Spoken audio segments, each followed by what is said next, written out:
안녕하세요. 여러분의 생활에 득이 되는 법률 리포트입니다. 자, 그럼 시작해볼까요? 오늘의 첫 번째 생활법률 주제는 딥페이크 성범죄 처벌 및 삭제 지원 강화입니다. 요즘 AI 기술이 무섭게 발전하면서 그걸 악용하는 사례도 늘고 있죠.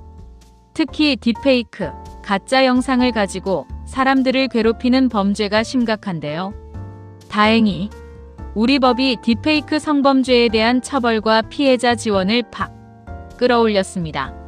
소지만 해도 처벌. 전에는 딥페이크 영상을 유포할 의도가 있어야 처벌이 가능했어요. 하지만 이제는 딥페이크 성착취물을 단순히 소지, 구입, 저장, 시청하기만 해도 3년 이하의 징역 또는 3천만 원 이하의 벌금에 처해집니다. 어머, 이건 꼭 봐야 해. 하면서 함부로 받거나 보관했다간 큰 코 다칠 수 있다는 거 명심하세요. 선제적 삭제 지원. 피해자가 신고하기도 전에 방송통신심의위원회가 딥페이크 영상을 발견하면 즉시 삭제 명령을 내릴 수 있도록 권한이 강화됐습니다.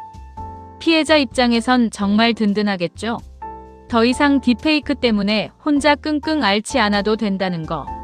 아동 청소년 대상 가중처벌. 만약 피해자가 미성년자라면 아동 청소년 성보호에 관한 법률이 적용돼 훨씬 더 강력한 처벌을 받게 됩니다. 어린이를 대상으로 한 범죄는 절대 용납할 수 없다는 강력한 메시지죠. 이처럼 딥페이크 관련 법이 강화되면서 우리 사회는 조금 더 안전해지고 있습니다. 전문가의 도움을 받는 것이 중요합니다. 오늘의 경제 용어 기저효과. 경제 뉴스 보면 맨날 나오는 용어, 기저효과. 이게 뭔지 쉽게 풀어드릴게요. 기저효과란 어떤 경제 지표를 평가할 때 비교 대상이 되는 기준 시점, 즉 베이스가 너무 낮거나 높아서 현재 결과가 왜곡되어 보이는 현상을 말합니다.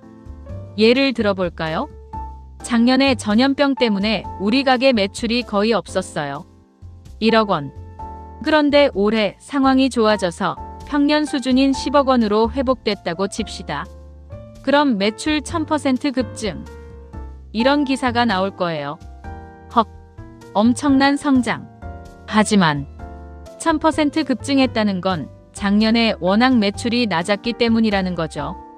실제로 엄청난 성장을 한 게 아니라 그냥 정상화된 것뿐입니다. 주의! 전년 대비 큰 폭 성장이라는 기사 뒤에 숨겨진 작년의 수치를 꼭 확인해야 합니다. 그래야 진짜 경제 상황을 제대로 파악할 수 있어요. 겉으로 보이는 숫자에 속지 말고 꼼꼼하게 따져보는 습관.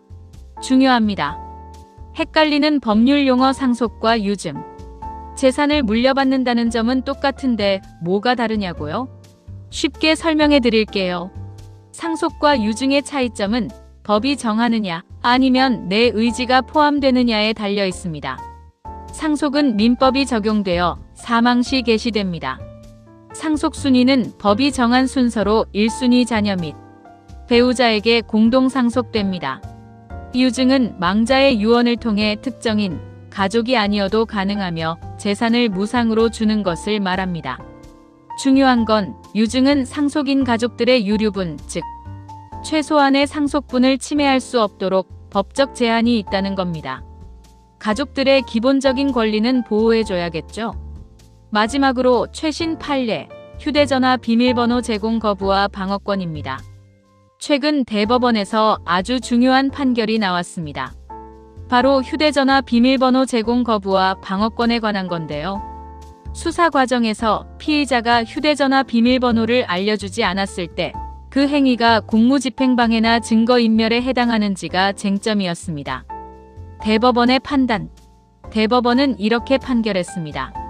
자신에게 불리한 진술을 강요당하지 않을 권리, 진술거부권은 헌법상 기본권이다. 비밀번호를 알려주지 않는 행위는 정당한 방어권 행사에 해당하며 이를 이유로 구속영장을 발부하거나 처벌해서는 안 된다. 쉽게 말해서 비밀번호를 알려주지 않는 건 자신의 권리를 지키기 위한 정당한 행동이라는 거죠. 의미 있는 판결. 디지털 증거가 중요한 시대에 개인의 프라이버시와 방어권이 어디까지 보호받을 수 있는지 명확하게 선을 그었다는 점에서 의미가 있습니다. 하지만 비밀번호를 풀지 못해서 수사가 늦어지는 부작용에 대한 논의도 계속되고 있다고 하네요. 앞으로 어떤 변화가 있을지 지켜봐야겠죠? 자, 오늘 준비한 내용은 여기까지입니다. 어떠셨나요? 유익하고 재밌으셨길 바라면서 다음 시간에 더 알찬 정보로 돌아오겠습니다. 감사합니다. 구독, 좋아요 부탁드립니다.